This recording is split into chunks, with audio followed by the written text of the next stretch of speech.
म्हणजे मार्केट हे gambling house नाही आहे. जे करणार आहेत ना ते गॅम्बलर्स आहेत. हे जुगारी व्यक्ती आहे, जो ट्रेडर आहे तो गॅम्बलर आहे. त्यामुळे मार्केटला बदनाम करू नका. व्हिडिओ बघून तुम्ही जेव्हा ट्रेडिंगमध्ये ॲक्च्युअली सुरू करता ना, तेव्हा तुमचे खरे मानसिकता समोर येते, तुमचे इमोशन्स समोर येतात. हे प्रशिक्षण खूप महत्त्वाचं आहे अशा व्यक्तींकडून ज्यांनी हा प्रवास स्वतः अनुभवला आहे, स्वतः हात तोडलेले आहेत. आम्हाला जर फॉलो करत असाल यूट्यूब चॅनलवर आणि आमचे व्हिडिओ बघत असाल तर फक्त ते व्हिडिओ बघून स्वतः गुंतवणूक करू नका. आपण को रातोरात करोडपती बनणार, वो कभी नहीं करने का.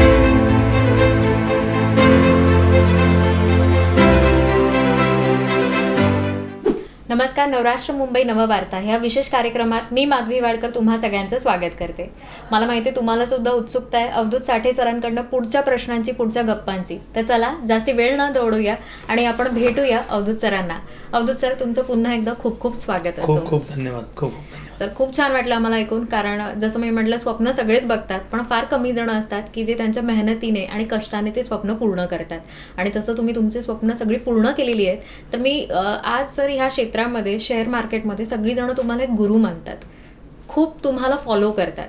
तर काय सांगाल त्यांना की ट्रेडिंग आणि इन्व्हेस्टमेंट ह्याच्यामध्ये नेमका काय फरक आहे? ते सांगणारे एक नक्कीच सांगायला आवडेल मला की मी गुरु नाही आहे. गुरु म्हणतात पण मी स्वतःला गुरु समजत नाही. मी उत्प्रेरक आहे, कॅटॅलिस्ट आहे आणि मार्केटच आपला गुरु आहे आणि मार्केटच आपल्याला सगळं काही शिकवतं. ट्रेडिंग आणि इन्व्हेस्टमेंट्स, गुंतवणूक. ट्रेडिंग हा जरा थोडा ना, आपण त्याचा जो ॲप्रोच असतो तो थोडा शॉर्ट टर्म असतो. म्हणजे त्यात बरेच प्रकार येतात. डे ट्रेडिंग म्हणजे काही जण फक्त त्याच दिवसांमध्ये ट्रेडिंग करून, म्हणजे बाय केलं आणि सेल केलं एकाच दिवशी, किंवा सेल करून बाय केलं, म्हणजे शॉर्ट सेलिंग ज्याला म्हणतात. म्हणजे मार्केट काल जसं मार्केट पडलं तर ते शॉर्ट सेलिंग करून तुम्हाला प्रॉफिट करता येतो. म्हणजे असं नाही आहे की मार्केट आता पडतं आहे तर आपल्याला आता कसं होणार आपलं. तर मार्केट 2008मध्ये जे मार्केट पडलेलं आणि मी जो फायदा करून घेतला होता स्वतःचा, तो शॉर्ट सेलिंग करून घेतलेला. म्हणजे त्यात बराच प्रचंड फायदा झालेला. तर शॉर्ट सेलिंगमध्ये तुम्ही आधी विकता आणि मग विकत घेता. हे गुंतवणुकीमध्ये शक्य नाही आहे, ट्रेडिंगमध्ये शक्य आहे. म्हणजे ट्रेडिंगमध्ये सगळ्यात महत्त्वाचा फरक जो असा आहे ना की तुम्ही तेजी आणि मंदी दोन्ही प्रकारच्या मार्केट्समध्ये तुम्ही कमवू शकता. अजून एक प्रकार आहे तो असा आहे की ऑप्शन्स असतात, फ्युचर्स आणि ऑप्शन्स. म्हणजे यात तर तुम्ही तेजी असो किंवा मंदी असो किंवा मार्केट काही करत नाही आहे समजा, म्हणजे नुसतं साईडवेज आहे आणि ना वर जाते ना खाली जाते आहे, तर अशा सिच्युएशनमध्ये सुद्धा, अशा परिस्थितीतसुद्धा तुम्ही ऑप्शन्स सेलिंग करून आणि काही बऱ्याच स्ट्रॅटेजीज करून तुम्ही ट्रेडिंग करून नफा करू शकता. अर्थात हे थोडं बिझनेस इन्कमकडे जातं आणि त्याचे टॅक्सेशन पण जास्त असतं, त्याला 30% टॅक्स लागतो आणि हे थोडं स्पेक्युलेटिव्ह इन्कमसारखं झालं. म्हणजे तुम्ही शॉर्ट टर्म व्ह्यूज बिल्ड करून ते करताय. अर्थात त्यात लाँग टर्म पण असतं, पोझिशनल ट्रेडिंग पण असतं. गुंतवणूक हा जो विषय आहे ना, त्यात तुम्ही त्या कंपनीचे भागधारक होता. म्हणजे तुम्ही ते समभाग जे असतात, ज्याला शेअर्स म्हणतात, त्याचे तुम्ही ओनर होता इन अ वे. म्हणजे तुमचं एक डीमॅट अकाउंट लागतं आणि डीमॅट अकाउंटमध्ये तुमचे शेअर्स जमा होतात. जसं आपलं बँकेचं अकाउंट असतं त्यात पैसे जमा होतात, तसं इथे डीमॅट अकाउंटमध्ये तुमचे शेअर्स जमा होतात. उदाहरणार्थ तुम्ही रिलायन्सचे शेअर्स विकत घेतलेत तर ते शेअर्स कोणीतरी विकलेले असतात, त्यांनी त्यांची ओनरशिप त्यांच्याकडून तुम्हाला दिलेली असते. तर ते शेअर्स तुमच्या डीमॅट अकाउंटमध्ये जमा झाले की तुम्ही आता तेवढ्या भागाचे, म्हणून म्हणतात त्याला समभाग, त्यामुळे तेवढ्या भागाचे तुम्ही धारक असता, ओनर असता. आणि इन अ वे तुमच्याकरता मोठी मॅनेजमेंट काम करते, तुम्ही एक व्यावसायिक झाला आहेत. म्हणजे जेव्हा तुम्ही एखाद्या कंपनीच्या शेअर्समध्ये गुंतवणूक करता तेव्हा तुमचा तो मालकी हक्क असतो त्या कंपनीवर. म्हणजे ती कंपनीचे जे मॅनेजमेंट आहे, जे एम्प्लॉईज आहेत, ते तुमच्याकरताच काम करतात समजा. आणि त्याकरता तुम्हाला चांगल्या मॅनेजमेंटमध्ये गुंतवणूक करणं खूप महत्त्वाचं असतं. आणि गुंतवणूक शक्यतो लाँग टर्मसाठी बघावी. ट्रेडिंग हे थोडंसं शॉर्ट टर्म आहे, त्यात फ्युचर्स ऑप्शन्स हे ट्रेडिंगचा सगळ्यात महत्त्वाचा प्रकार आहे. आणि हे शॉर्ट सेलिंग जे असतं ना, ते फक्त डे ट्रेडिंगमध्ये, कॅश मार्केटमध्ये करता येतं. पण F&Oसाठी तुम्हाला, म्हणजे शॉर्ट सेलिंग तुम्हाला F&Oमध्येच पोझिशनमध्ये करता येतं. हा सगळ्यात महत्त्वाचा फरक आहे. आम्ही नेहमी एक वाक्य म्हणतो, trading can make you rich and investments can keep you rich. म्हणजे तुम्ही श्रीमंत व्हा आणि ते श्रीमंत राहण्याकरता तुम्ही जी लाँग टर्म इन्व्हेस्टमेंट ज्याला म्हणतो ती गुंतवणूक करा. सर, मी तिथे दुसरा प्रश्न असा विचारेन की शेअर मार्केट हा उत्पन्नाचा स्रोत असू शकतो का? कारण आजही ना पैसे गुंतवताना मनामध्ये धाकधूक असते की अरे आपण हे गुंतवतोय पण नक्की आपल्याला ह्यातनं नफा मिळेल का? किंवा पिढ्यानपिढ्या जी जुनी पिढी आहे ती कुठेतरी सांगत असते की अरे नाही, गुंतवू नको, त्यापेक्षा बँकेत टाक, FD कर, RD कर, ह्या गोष्टी सांगितल्या जातात. काय सांगाल ह्याबद्दल की खरंच हा एक उत्पन्नाचा स्रोत आहे का? नक्कीच आहे, पण तू जे म्हटलीस ना की मनात एक धाकधूक असते आणि तेच आहे, ह्या 70% सायकॉलॉजी आहे, मानसिकता आहे. आणि त्यामुळे जेव्हा लोक या व्यवसायाकडे एक उत्पन्न म्हणून बघतात पण त्यांचं शिक्षण पूर्ण नसतं, अर्धवट ज्ञान असतं, किंवा आता हल्ली सोशल मीडिया एवढं फेमस आहे त्यामुळे बरेच काही व्हिडिओज असतात आणि आपण ते व्हिडिओज बघून शिकतो. तर प्रॉपर प्रशिक्षण जर त्यांनी योग्य प्रशिक्षण घेतलं नसेल तर ॲक्च्युली खूप नुकसान होण्याची शक्यता असते. आणि लोक मग आधी मार्केटला दोष देतात, मग स्वतःला देतात, मग नशिबाला देतात, आधी मग स्वतःलाही देतात आणि नंतर नशिबाला देतात आणि मग मार्केटचं नाव याच्यात बदनाम होतं.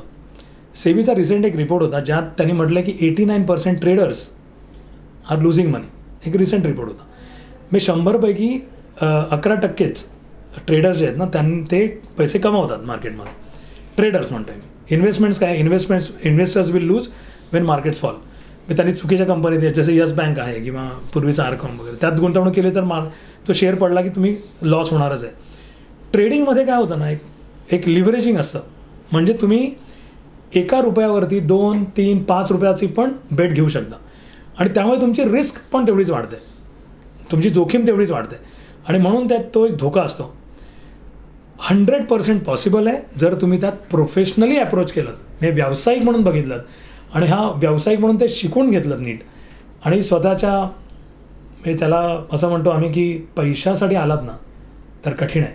तुम्ही प्रोसेस जर फॉलो केलीत, एखादी पद्धती फॉलो केलीत आणि पैशासाठी नाही केलं, कारण कुठलाही व्यवसाय आपण पैशासाठी करत नाही. आपण जॉब करताना पैशाचा विचार करत नसतो, डॉक्टर सर्जरी करताना पैशाचा विचार करत नसतो, स्पोर्ट्समन पण खेळताना पैशाचा विचार करत नसतो. त्यामुळे हे जेव्हा लोकांना कळेल ना तेव्हा आणि हे आत्मसात होईल तेव्हाच त्यांना ते हा एक उत्पन्नाचा स्रोत म्हणून वापरता येऊ शकतं. तर आता तुमचं शिक्षण खूप महत्त्वाचं आहे की आणि प्रशिक्षण काय सांगाल? मी ह्याच प्रश्नावर येणार होते, कारण खूप आहे आजकाल यूट्यूबवरती भरपूर व्हिडिओज आहेत ज्या बघितल्या जातात आणि इन्व्हेस्टमेंट वगैरे करतात, गुंतवणूक होते. तर प्रशिक्षण का महत्त्वाचं आहे आणि थेट प्रशिक्षण घेणं किती महत्त्वाचं आहे? शिक्षण आणि प्रशिक्षण यातला मला नेहमीच एक फरक वाटला आहे. शिक्षणाने ज्ञानप्राप्ती होऊ शकते, म्हणजे नॉलेज येईल तुम्हाला, थोडंसं आपल्याला एक समज येते की हे असं असतं, मार्केट काय असतं हे समजून घ्यायचं असेल तर नक्कीच हे व्हिडिओ खूप चांगले आहेत. पण तुम्हाला जर पाण्यात उतरून तुला आता प्रश्न केला, तू एखादा व्हिडिओ दाखवला स्विमरचा, तुला स्विमिंग येत नाही आहे पण ते टीचिंग कसं करायचं असतं स्विमिंग, हे असं उतरायचं, त्या हात असे मारायचे, तर तुला ते जमणार आहे का? पूर्णतः नाही जमणार. तर व्हिडिओ बघून तुम्ही जेव्हा ट्रेडिंगमध्ये ॲक्च्युली सुरू करता ना तेव्हा तुमचे खरे मानसिकता समोर येते, तुमच्या इमोशन्स समोर येतात आणि मग ते हँडल करणं कठीण असतं. आणि मार्केट हे खूप अनसर्टन असतं. म्हणजे आज तुम्हाला वाटतं की मार्केट वर जाईल तर तुम्ही एखादा अभ्यास केला आहे की तुम्हाला वाटतं मार्केट वर जाईल पण ते खाली गेलं तर त्यानंतर काय करायचं, स्टॉप लॉसेस कसे घ्यायचे, छोट्या लॉसमधून कसं बाहेर पडायचं आणि मोठ्या लॉससाठी कसं थांबायचं हे नाही कळत. जेवढे ट्रेडर्स आहेत 80 to 90% ट्रेडर्स ते छोटे छोटे प्रॉफिट्स भरपूर करतात पण एखाद्या मोठ्या लॉसमध्ये सगळं काही देऊन बसतात आणि म्हणून त्यांची प्रगती होत नाही आणि ते खाय पिया कुछ नाही, गिलास थोडा 12 आणा असे असतं ना, ती अवस्था होते. त्यामुळे थेट प्रशिक्षण खूप महत्त्वाचं आहे अशा व्यक्तींकडून ज्यांनी हा प्रवास स्वतः अनुभवला आहे, स्वतः हात पोळलेले आहेत, वर खाली सगळे उतार चढाव त्यांचे झालेले आहेत आणि त्यांना ती मानसिकता माहिती आहे, सायकॉलॉजी माहिती आहे. ही सायकॉलॉजी समजणारे आणि ते सायकॉलॉजी शिकवणारे आणि ते करून घेणारे हे खूप महत्त्वाचं आहे. म्हणजे नुसतंच ज्ञान मिळेल तुम्हाला यूट्यूबचे व्हिडिओ किंवा कुठलेही व्हिडिओज बघून, पण ते ॲक्च्युअली जेव्हा प्रॅक्टिसमध्ये जेव्हा तुम्हाला ते उतरायचं असतं ना तेव्हा थेट प्रशिक्षणच लागतं. सर, आज भरपूर जण आहे जे अवधूत साठे ट्रेडिंग अकॅडमी तुम्हाला फॉलो करतात, बघतात, तर त्यांना काय सांगाल की कुठल्या गोष्टी त्यांनी करायला हव्या आणि काय गोष्टी नाही करायला हव्या? डूज अँड डोंट काय सांगाल? खूप छान प्रश्न आहे माधवी. डूज अँड डोंट्स, आम्हाला जर फॉलो करत असाल यूट्यूब चॅनलवर आणि आमचे व्हिडिओ बघत असाल तर फक्त ते व्हिडिओ बघून स्वतः गुंतवणूक करू नका. आणि मी नेहमी यूट्यूब लाईव्हवरती असतो. दर गुरुवारी मी 3:30 वाजता येतो, 5:30 वाजता येतो आणि तिथून जे काय मी दाखवतो लोकांना ते माझ्या स्टुडंट्स करता असतं ज्यांना बऱ्यापैकी ज्ञान असतं, त्यामुळे त्यांना एक गायडन्ससाठी असतं. ते जर असं काही बघून स्वतःचे निर्णय घेऊ नका, कुठल्याही टिप्सवरच्या आधारावरती काही गुंतवणूक करू नका. हे काही मिथ्स आहेत मार्केटमध्ये, ते मिथ्स समजून घ्या. म्हणजे बरीच चॅनल्स आलेली आहेत, टेलिग्राम चॅनल्स असतात आणि काही असे ग्रुप्स असतात जिथे तुम्हाला म्हटलं की तुम्ही हे ग्रुपला या, तुम्हाला आम्ही ॲडवाईस करू. माझं नेहमीच असं म्हणणं होतं की जर ॲडवाईस करून जर काही पैसे घेऊन पैसे कमवता आले किंवा मी ॲडवाईस देऊन, तर मी स्वतः का कमवून आहेत. त्यामुळे आम्ही कधीही ॲडवायझरी सर्व्हिस केली नाही आहे आयुष्यात, मी स्वतःही केलेली नाही आहे. त्यामुळे फ्रीचे ॲडवाईस घेऊ नका. हां, जे तज्ज्ञ आहेत त्यातले, त्यांची जर काही फीज असेल आणि ती फीज जर देऊन जर तुम्ही पोर्टफोलिओ मॅनेजमेंट सर्व्हिस जर घेत असाल तर ते ठीक आहे, योग्य आहे. पण फ्री चॅनल जी असतात ती कधीही करू नका. हे एक महत्त्वाचं डोंट मी सांगेन. मग कधी असं म्हणू नका की हे इट्स अ मॅटर ऑफ लक किंवा हे गॅम्बलिंग आहे. हा लकवरती नाही आहे. लक फेवर्स द ब्रेव आणि प्रिपेड. त्यामुळे नेहमी प्रिपेड राहा. तुम्ही स्वतः शिकून घ्या नीट, स्किल डेव्हलप करा. मी जे म्हटलं ना, प्रशिक्षण आणि शिक्षण, त्यामुळे स्किल डेव्हलपमेंट म्हणजे कौशल्य विकसित करा स्वतःचं. आणि मार्केटच्या सायकल्स बघा, भरपूर सायकल्स आहेत. म्हणजे तुम्ही 2 वर्ष 3 वर्ष, कारण हा एक विजडम बेस्ड स्किल ज्याला म्हणतो आपण, की अनुभवातून आलेलं प्रशिक्षण आणि अनुभवातून आलेलं कौशल्य, त्याच्यावरती जोर द्या. हे खूप महत्त्वाचं आहे. सर्वात महत्त्वाचं मी सांगेन की शॉर्ट टर्म प्रॉफिटसाठी काही करू नका. म्हणजे रातोरात करोडपती बनणे काय, आपण को रातोरात करोडपती बनना है, वो कभी नहीं करने का. ओके. आणि छोटे छोटे कन्सिस्टन्सी ठेवा. 5% जरी महिन्याचे मिळाले ना, 2 ते 5%, ते पण खूप आहेत. आणि 5 ते 10% आमचे आता बरेच काही स्टुडंट्स आहेत जे 5 ते 10%च्या कन्सिस्टन्सीवरती आले आहेत, पण त्याकरता त्यांना जवळजवळ 3 ते 4 वर्ष लागली आहेत, आणि ते पण कॉन्स्टंट गायडन्स नंतर. त्यामुळे मी नेहमीच म्हणतो, काय करा, कमीत कमी 1000 दिवस देण्याची तयारी ठेवा स्वतःला. Active days, 1000 days. आपण कुठलाही कॉलेज वगैरे जॉईन करतो, आपण 3 वर्ष तर देतोच ग्रॅज्युएशनसाठी. मेडिकल, इंजिनिअरिंग, त्याला 4-4 वर्ष असतात. त्यानंतरसुद्धा आपण काही चॅम्पियन होत नसतो. त्यामुळे शिकल्यानंतरसुद्धा तुम्हाला स्वतः प्रॅक्टिस करावी लागते. आणि प्रॅक्टिस करताना कमीत कमी कॅपिटलवरती करा. म्हणजे कमीत कमी पाण्यात उतरा. आपण शिकतो आहे ना, मग आपण 4 फुटात जा. डायरेक्ट 16 फुटामध्ये आपण उडी मारत नाही. त्यामुळे 4 फुटामध्ये जा. कमीत कमी कॅपिटलने सुरू करा. जसा तुमचा आत्मविश्वास वाढेल त्याप्रमाणे तुमचं कॅपिटलही हळूहळू वाढवा. आणि त्यासाठी एक रोड मॅप ठेवा. म्हणजे आज माझ्याकडे समजा 10 लाख रुपये आहेत, तर त्यात एक 10%ने सुरू करा शिकत असताना. आणि मग ते हळूहळू तुमचा जसा परफॉर्मन्स असेल त्याप्रमाणे ते 1 चे 2, 2 चे 3, एकदम डबल करू नका. ओके. 4, आता माझं 5 लाखाचं कॅपिटल आहे, मी 10 लाखाने करेन. तुम्ही जसं कॅपिटल वाढवाल, तुमची मनी स्टोरी तुमच्यामध्ये येईल, अडथळा निर्माण करेल. आणि 5 लाखावर जर तुम्ही चांगलं करत असाल, 10 लाखावरती लॉसेस पुन्हा सुरू होतील, कारण सगळी मनी स्टोरी तुमची वेगळी असते. तर तो एक मोठा फरक पडू शकतो. जेव्हा ट्रेड्स घ्याल तेव्हा कमीत कमी लॉसमधून बाहेर यायचं. आणि जेव्हा प्रॉफिट कराल तेव्हा संयम ठेवा, कारण मार्केट जब देता है तो आपको झोली फटी रखनी नहीं चाहिए. ती फटी झोली घेऊन जाऊ नका. मोठे प्रॉफिट्स काढा. छोटे छोटे, आउट ऑफ 10 तुम्ही 7-8 छोटे छोटे लॉसेस झाले तरी चालतील, पण 2-3 मोठे प्रॉफिट्स करा. आणि त्यांनी हा एक अप्रोच असला पाहिजे. ॲक्च्युली सगळं उलटं करतात लोक.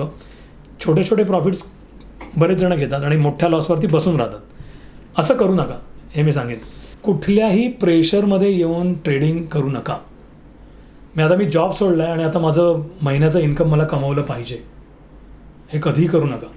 कारण कुठल्याही प्रकारचं प्रेशर हे मानसिकदृष्ट्या तुम्हाला जास्त चॅलेंजेस निर्माण करेल आणि तुमचं नुकसान होईल. म्हणजे तुम्ही किती शिकलेलं असतो ना, आपण कर्ण होऊन जातो. मग त्यावेळी कर्ण कसा विसरला ना विद्या, हा मार्केटचा मिळालेला शाप आहे सगळ्या ट्रेडर्सना.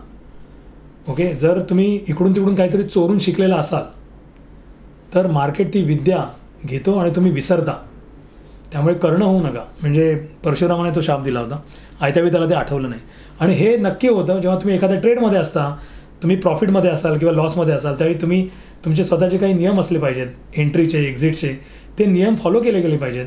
पण आयत्यावेळी मग माणूस विसरतो. 5-1 हजाराचाच लॉस असतो, तो 10 होतो, मग 20 होतो, मग 25 होतो, 50 होतो, तो वाढत जातो. आणि म्हणतात ना, मती भ्रष्ट हो गई आहे, तसं होतं. त्यामुळे कुठल्याही प्रेशरमध्ये येऊन कुठलंही ट्रेडिंग करू नका. कुठल्या प्रकारची प्रेशर्स असतात. मला पट्टापट श्रीमंत व्हायचं आहे, रातोरात करोडपती बनणं आहे. दुसरं, मला माझं जे सॅलरी इन्कम आहे ते आता कमवायला हवं. मला माझ्या फॅमिलीला पोसायचं आहे, त्याकरता मला कमवायलाच हवं. हे दुसरं एक प्रेशर असतं. मला माझा पैसा डबल करायचा आहे, ते असतं. मी आता लोन घेतलं आहे. कधीही लोन घेऊन ट्रेडिंग करू नका. मी लोन घेतलं, आता त्याचे हप्ते भरायचे आहेत. आता हप्ता इंटरेस्ट भरायला मला पैसा नाही आहे, कॅपिटल कुठून देणार. आणि त्यामुळे असं कुठल्याही प्रकारचं प्रेशरवरती येऊन इन्कमच्या प्रेशरवरती येऊन जर तुम्ही काय केलं तर तुमचा फोकस पुन्हा पुन्हा पैशावर जाणार. सगळ्यात महत्त्वाचं, पैशासाठी करू नका. Let the money be byproduct. हे उपउत्पादन असलं पाहिजे. आपण जी काही प्रोसेस, जी काही पद्धती अवलंबतो, मार्केटमध्ये शिरण्याची एक पद्धती असते, मार्केटमधून बाहेर येण्याची एक पद्धती असते. ती पद्धती आम्ही जे टेक्निकल ॲनालिसिसद्वारा शिकवतो ती नीट शिकून घ्या. आणि ती पद्धती जर तुम्ही फॉलो केलीत ना तर तुमचा कधी लॉस होईल, कधी प्रॉफिट होईल. पण छोटे छोटे लॉसेस होतील आणि मोठे मोठे प्रॉफिट्स होतील. त्यामुळे कधीही मार्केटमध्ये येण्यापूर्वी मोठ्या प्रॉफिट करण्याच्या अपेक्षेने येऊ नका. छोटे छोटे लॉसेस कसे करायचे, आपण आपलं भांडवल कसं जपायचं आहे, वाचवायचं आहे, याच्यावरती फोकस करा. आणि लोन घेऊन बिलकुल करू नका. लोन घेऊन किंवा कोणातरी पैसे उधार घेऊन आणि लोकांचे पैसे घेऊन तुमचे पैसे आम्ही डबल करून देऊ, ट्रिपल करून देऊ, कुठली ॲडवायझरी सर्व्हिस करू नका. जोपर्यंत तुम्ही ते नीट शिकून घेतलं नाही आहे, स्वतः करून बघितलं नाही आहे, तोपर्यंत हे करू नका. कारण दुसऱ्यांचा पैसा देखील तुम्ही जोखमीत टाकू शकता, स्वतःचंही नुकसान करून घ्याल. आणि अशा कित्येक केसेस आहेत. मी आता रिसेंटली पण एक केस बघितली होती. लाखो करोडोने लोकांचे पैसे घेतले गेले. आणि माझा आत्ता एक इंटरव्ह्यू घेतला होता एका मेंटरशिप स्टुडंटचा. तेव्हा त्याने मला सांगितलं त्याने 3 करोड दिले. 3 करोड चालवायला दिले मार्केटमध्ये. ही जी आणि सगळं विचार करून वगैरे, म्हणजे एवढ्या मोठ्या चुका करू शकतात. 3 करोड एकाला मॅनेज करायला दिले.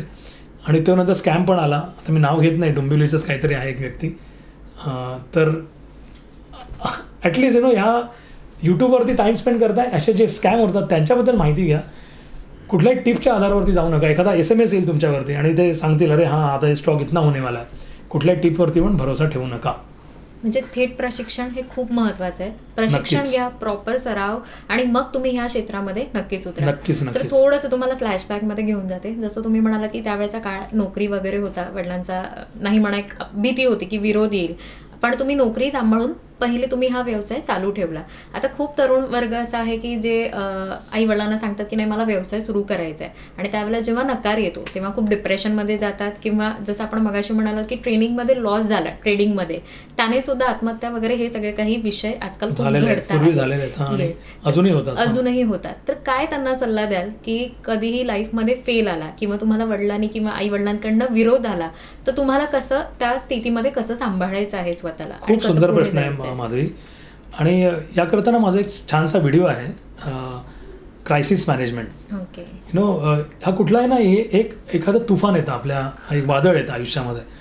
आणि मी एक सांगेन की तुम्ही एखादा मोठा नुकसान करून घेतलं असेल आणि आता जगाला तोंड दाखवायची आता जागा राहिलेली नाही आहे. 40 लाखाचं नुकसान झालं आहे, 50 लाखाचं नुकसान झालं आहे. आता मी काय करू? बायकोलाही कधी कधी माहिती नसतं, घरातल्या माणसांना माहिती नसतं. माझ्या एका डॉक्टर स्टुडंटने एक मला फोटो पाठवले. त्याच्याकडे एक पेशंट आली होती.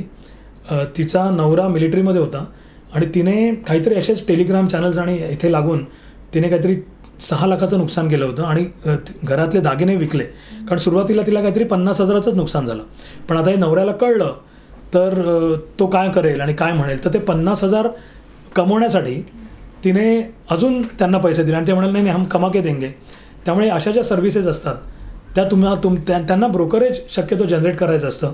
आणि त्यांचं बरेच असे इतरही उद्योग असतात, बरेच स्कॅम्स असतात, त्यात तुमच्या अगेन्स्ट बेट्स घेतल्या जातात आणि तुमचं नुकसान त्यांच्याकडे प्रॉफिट म्हणून तो फिरला जातो. त्यामुळे यांच्यापासून वाचा. त्या बिचाऱ्या महिलेने तिचे दागिने गहाण टाकून मग त्यातून हे केलं आणि मग तो जवळजवळ 50,000चा लॉस 6 लाखावर गेला. आणि जेव्हा नवऱ्याला कळलं, तो जेव्हा त्याच्या ड्युटीवरून आला घरी आणि कळलं, तेव्हा तिने त्याला मारहाण केली तिला आणि पट्ट्याने वगैरे मारलं. आणि मला खरंच वाईट वाटलं जेव्हा त्याने मला ते फोटो शेअर केले. म्हणाले की सर खरंच किती गरज आहे समाजाला या सगळ्याची, की हे टेलिग्राम चॅनल्स आणि ह्या चॅनलच्या मागे लागून लोक स्वतःचं नुकसान करून घेतात. त्यांना असं वाटतं की पटकन काहीतरी पैसा मिळेल, पण फॅमिलीज बर्बाद होतात. 1-2 मुलं आहेत त्या बिचारीला. पोलीस नवऱ्याला घेऊन गेले, बायको जगण्यासाठी तडफडते, म्हणजे ICUमध्ये आहे, she is living fighting for life. आणि 2 मुलं, त्यांनी काय करायचं? आता ह्यात त्यांचा काय दोष? त्यामुळे फॅमिलीज जनरेशन्स बर्बाद पण होऊ शकतात तुमच्या चुकीमुळे छोट्याशा.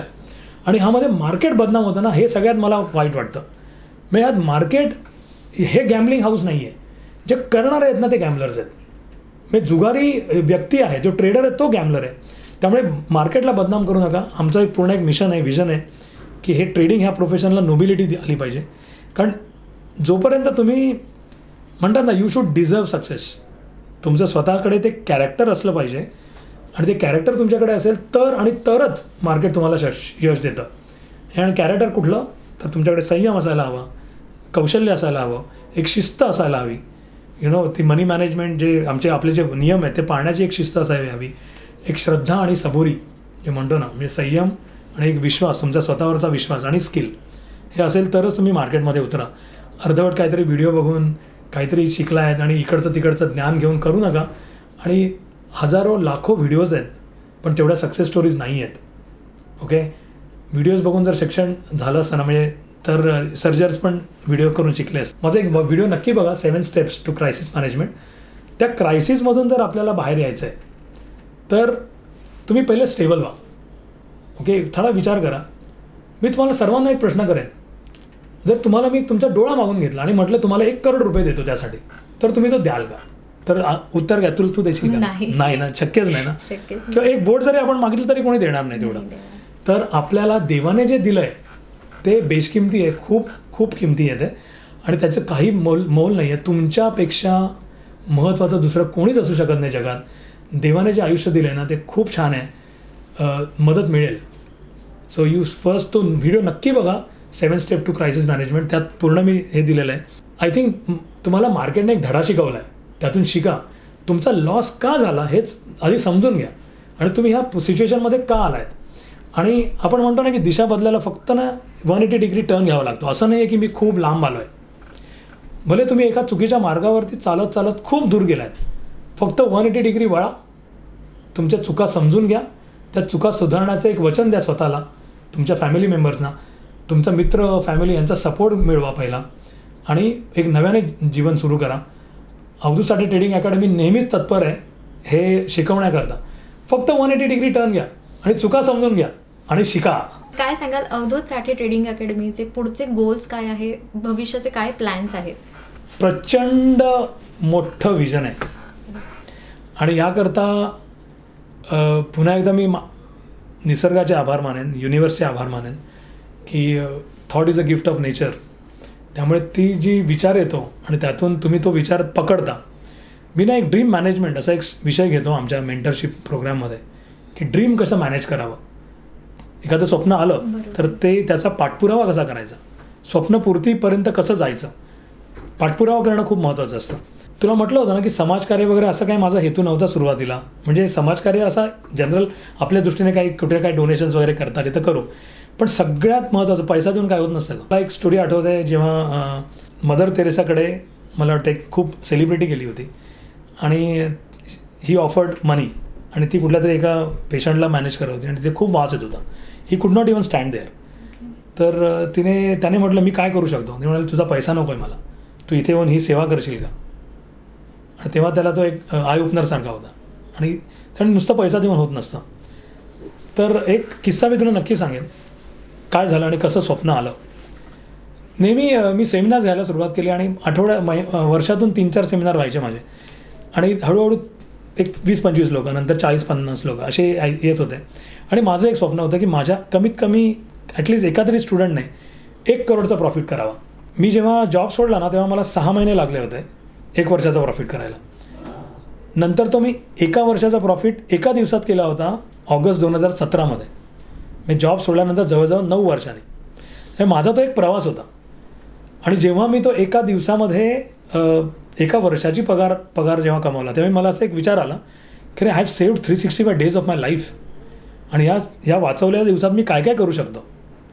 ओके, एक स्वप्न होतं की माझ्या एका स्टुडंटने 1 करोड करावे. ते स्वप्न पूर्ण झालं एकदा.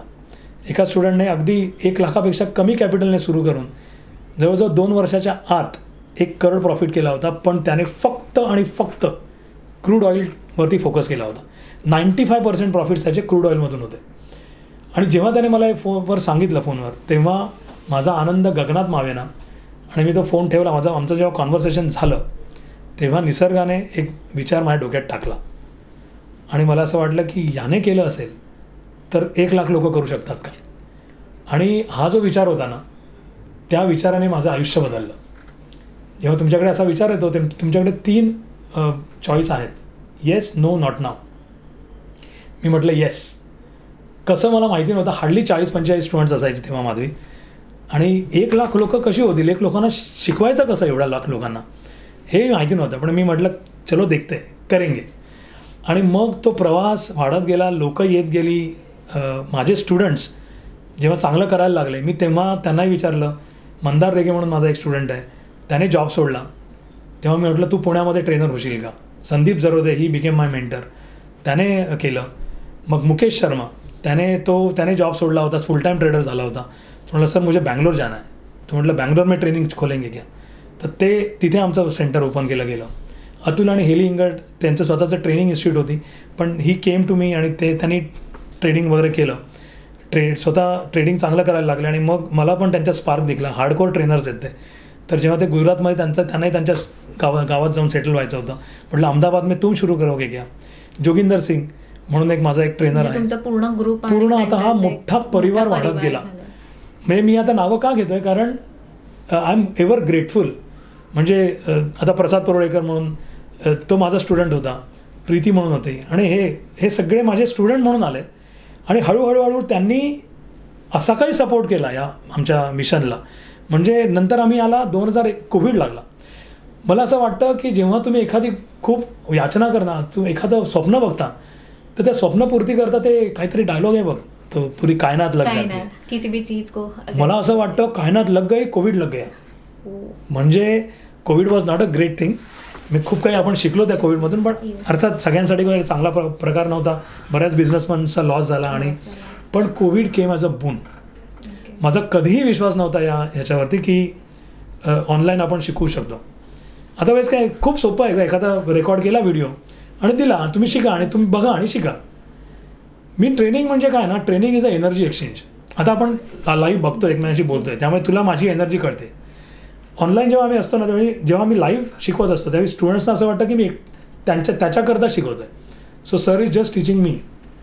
तर आम्ही कोविडमध्ये जेव्हा कोविड लागलं ना, I was suppose to travel to Hyderabad. आणि तो आमचा प्रोग्राम कॅन्सल झाला. आणि त्यानंतर मी ठरवलं की आपण आता 2 दिवसाचा प्रोग्राम ऑनलाईन करूया. हे झूम व्हिडिओ तुम्ही आता तुला झूम माहिती आहे, हे 2017 पासून आम्ही वापरत होतो.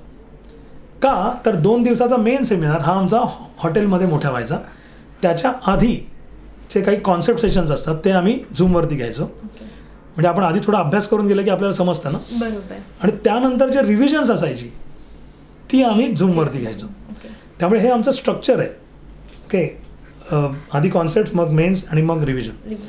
त्यामुळे ऑनलाईन हा प्रकार जेव्हा आला आणि मला असंच वाटायचं की नाही आपलं ते ऑफलाईनच बरोबर आहे. पण जेव्हा ते 2 दिवसाचा ऑफलाईन घ्यायचो आम्ही, तो जेव्हा मी ऑनलाईन घेतला त्यावेळी हैदराबादमधल्या एका स्टुडंटने 2 दिवस झाल्यानंतर एक रिपोर्ट दिला. कारण आम्ही 3-3, 4-4 सेशन्स घ्यायचो, पण मला हे माहिती नव्हतं की स्टुडंट्स पूर्ण दिवस बसतील का, सकाळी 9 ते 6. एका स्टुडंटने मला एक फीडबॅक दिला की हे 2 दिवस मी एक क्षणही उठलो नाही आहे जेव्हा तुम्ही मला शिकवताय. मी ऑफलाईनमध्ये अर्ध्या तासाने वॉशरूमचा ब्रेक घ्यायचो, पण मी आज 2 दिवस मी उठलोही नाही आहे माझ्या सीटवरून. आणि तेव्हा म्हटलं yes, we have got it, आपण सगळं ऑनलाईन करूया. आणि आमचं गुरुकुल जे आहे ना, ज्याला आम्ही गुरुकुल म्हणतो, ते घर गुरुकुल झालं, कारण आम्ही पूर्णपणे ऑनलाईन गेलो. आणि मग आम्ही ते आमचा 3G01 होता, कोविड गेला. आता आमचं 3G21साठी आम्ही आता सुरू होईल एप्रिल महिन्यामध्ये. 20 बॅचेस आम्ही घेतल्या 4-4 महिन्याच्या ह्या एवढ्या कालावधीत. आणि समाजकार्य म्हणशील ना, तर जसं असा विचार येत गेला, जशी फॅमिली जुळत गेली. 2021मध्ये आमचं एक कोर टीम जे असते त्यांचं आमचं एक ऑफसाईट झालं. तर तेव्हा एक विचार आला की आपल्याला एक डेट द्यावी लागेल यासाठी. 2031 हा काळ आम्ही ठरवला. By end of 2031 we must have 1 lakh success stories. आमच्याकडे 1 लाख लोकांची अशी एक सेना असावी जी इंडिपेंडंट प्रोफेशनल्स आहेत, ते कोणावरही डिपेंडंट नाही आहेत. आत्मनिर्भर जे म्हटलं आहे तसं आत्मनिर्भर, स्वतःवरती निर्भर अशी 1 लाख लोकांची आमची टोळी असावी, सेना असावी. आणि ह्या सेनेने जगभरातच्या आर्थिक व्यवस्थेवरती राज्य करावं. म्हणजे आपण आपले ट्रेडर्स US मध्येही ट्रेड करू शकतील. कारण आज काय होतं आहे ना की ट्रेडर म्हटलं ना तर तो एकाचा पैसा एकाच्या खिशातून दुसऱ्याच्या खिशात. आज FIs इथे येऊन जेव्हा प्रॉफिट करतात तेव्हा इथल्या लोकांचा पैसा ते घेऊन जातात परत. आपणही करू शकतो. आपण स्वतः FI त्यांच्याकरता बनवू शकतो, foreign institutions for those countries. आणि आपण तिथल्या अर्थव्यवस्थेला समजून घेऊन, प्लॅनिंग करून माझा असाही विचार आहे की सेंटर ऑफ एक्सलन्स काढायचे त्या कंट्रीजसाठी, टीम्स बनवायच्या, एक्सपर्टीज डेव्हलप करायच्या आणि त्या कित्येक राज्यांवरती राज्य करायचं. हा विचार कुठून आला आहे? जेव्हा UK जी ईस्ट इंडिया कंपनी जेव्हा त्यांनी जी बँक्रप्सीला आली होती आणि त्यांनी जेव्हा ते बाहेर आले आणि सगळ्या जगभरात त्यांनी जाळं पसरवलं, I think we can learn from that आणि आपणही आपलं एक जाळं पसरवू शकतो पूर्ण जगावरती. आपल्या ऑलमोस्ट पसरलेलं आहे सर तुमचं जाळं. थोडंसं पसरतं आहे आताही, म्हणजे आमचे नक्कीच आमचेच एक असं एक स्ट्रक्चर आहे की आम्ही कुठल्याही स्टुडंटला सोडत नाही, आयुष्यभराकरता सपोर्ट देतो. सर काय सांगाल, विजन काय आहे आता पुढचं तुमचं? मी तुला मिशन म्हटलं 2031 हा एक आम्ही एक माइलस्टोन म्हणून ठेवला की हा एक पडाव आहे आणि त्यामुळे ना आम्हाला बरंच प्लॅनिंग करता येतं. की आता आम्ही एक सर्वे केला होता, जवळजवळ काही 6-7 हजार स्टुडंट्सने आम्हाला त्याचा रिप्लाय दिला आहे. 10% त्यापैकी 10% स्टुडंट्स ट्रेडिंगच करत नाही आहेत. ओके, होतं असं, म्हणजे त्यांचा ब्रेक होतो, जॉब करतायत, शिकलेत पण काही करत नाही. 19% हे लॉसमध्ये आहेत, नेट लॉस. पण तो 89% खूप चांगला आहे. ओके, आणि 36% जे आहेत ना, अराउंड 36, ते प्रॉफिट करत आहेत पण त्यांची कन्सिस्टन्सी नाही आहे. म्हणजे कधी प्रॉफिट केला कधी लॉस केला, मग पण नेट प्रॉफिटमध्ये आहेत. आणि उरलेले जवळजवळ 35% हे नेट प्रॉफिट विथ कन्सिस्टन्सी आणि जवळजवळ खूप चांगला प्रॉफिट, म्हणजे 5 to 10% या रेंजमध्ये पर मंथ या रेंजमध्ये असा छानपैकी प्रॉफिट करत आहेत. त्यामुळे या सर्वे केल्यानंतर मला जाणवलं की हळूहळू शेप घेत आहे. आम्ही अजून एक सर्वे केला, त्यात जवळजवळ 18 ज्यांनी सांगितलं आम्हाला, त्यांनी 18 लोकांनी 1 करोडचा माइलस्टोन क्रॉस केला आहे. जवळजवळ एक 100च्या वर लोक आहेत ज्यांनी, 100 काही जास्त असेल मला वाटतं, 50 लाखाच्या वर आहेत. ओके, आणि एक खूप मोठा आकडा आहे ज्यांनी 1 ते 5 लाखाचा प्रॉफिट केला आहे. म्हणजे हजारांमध्ये येतो, प्रचंड हजारांमध्ये तो प्रॉफिट आहे. I know how to take this people forward. Okay, vision म्हणशील ना तर जपानकडून आपण काहीतरी शिकलं पाहिजे. नागासाकी, हिरोशिमा सगळ्यांना माहिती आहे, सेकंड वर्ल्ड वॉरमध्ये त्यांचा पूर्ण उद्ध्वस्त झालं. पण त्यानंतर 22 वर्षांमध्ये जपान जगाच्या पाठीवर सेकंड लार्जेस्ट इकॉनॉमी झाली US मागोमाग. 22 वर्षात एवढूसा जगाच्या पाठीवरचा एवढूसा देश, त्यांची लोकसंख्या काय, आपण किती मोठे आहोत. तर आम्ही काही पूर्ण भारताला बदलू शकत नाही, पण सगळे आस्थाही आहेत. आणि मी सगळ्या आस्थावाल्यांना पण पुन्हा सांगतो आहे की जे जापानने करून दाखवलं ना ते आपण सगळे मिळून करूया. आणि आपल्याकडे 2047पर्यंत जवळजवळ 24 वर्ष आहेत, 23 ते 24 वर्ष आहेत, तर आपण ते करू शकतो. त्याकरता माझं एक विजन आहे, म्हणजे financial independence for every class of people in India. म्हणजे आर्थिक स्वातंत्र्य आणि इंडिपेंडन्स. मी फिनान्शियल फ्रीडम नाही म्हणत आहे, इंडिपेंडन्स. म्हणजे तुम्ही कोणावरही अवलंबून नाही आहात. आणि होम मेकर्स सगळ्यात महत्त्वाचं, आमच्याकडे अशा 2 होम मेकर्स आहेत ज्यांनी 1 करोडचा प्रॉफिट केलेला आहे. त्यामुळे या होम मेकर्स आणि भरपूर सक्सेस स्टोरीज येतात. कितीतरी ज्या महिला आहेत त्या आता जॉब सोडत आहेत so that they can give time to family. ट्रेडिंगमध्ये खूप सुंदर करत आहेत. आमचं आता गुरुकुल येत आहे, त्याचं पहिला गुरुकुलची स्थापना जवळजवळ म्हणजे काम चालू आहे, 30-40% झालेलं आहे कन्स्ट्रक्शन काम. आणि जानेवारी पुढच्या वर्षी आमचा एक प्लॅन आहे की हे गुरुकुलचे आम्ही उद्घाटन करू आणि त्यानंतर माझं असं एक ओव्हरऑल विजन आहे की 2031पर्यंत असे 5 गुरुकुल्स मला भारत देशामध्ये करायचे आहेत. आणि थोडंसं लांबचं स्वप्न आहे, 21 gurukuls in next 21 years before 2047. आमचं स्वप्न पूर्ण व्हावं याकरता मी सर्व भारतीयांचे पण आशीर्वाद मागू इच्छितो, सर्व भारतीयांचे. थँक्यू. खूप छान वाटलं तुमच्याशी बोलून आणि खूप नवीन माहिती मिळाली. खरंच डूज आणि डोंट महत्त्वाचे आहेत ते आज तुमच्याकडनं कळाले. थेट प्रशिक्षक किती महत्त्वाचं आहे हे आज तुमच्या बोलण्यात मला कळालं. रसिको, अशा अजून मुलाखतींसोबत आपण पुन्हा भेटत राहूया. तोपर्यंत मी माधवी वाडकर, नवराष्ट्र मुंबई, कॅमेरामॅन सय्यद सोबत.